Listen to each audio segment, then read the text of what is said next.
Ratusan warga memadati kanal salah satu perusahaan perkebunan di Desa Pelimbangan, Kecamatan Cengal, Ogan Komering Ilir, Sumatera Selatan. Mereka melimbang tanah di pinggir kanal dan mencucinya. Dari tanah tersebut didapatkan sejumlah benda seperti emas dan manik-manik yang terbuat dari batu dan kaca. Warga yang datang ke kanal ini adalah warga desa sekitar yang kesehariannya adalah buruh tani dan nelayan.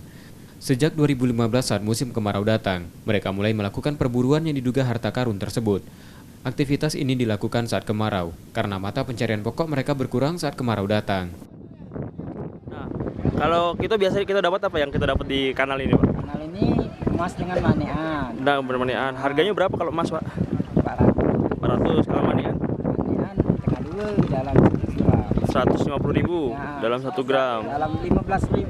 Oh, 15.000. 1 gram ya, Pak ya? Yang beli siapa biasanya, Pak?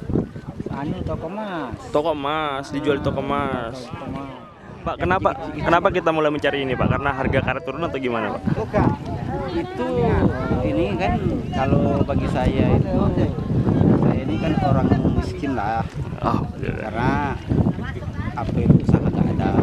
Jadi kalau nak nyadap karet itu kurang stabil. kurang stabil. Iya, kalau cari emas kalau dapat itu mungkin cukup lah 1 minggu. Oh, Stabil.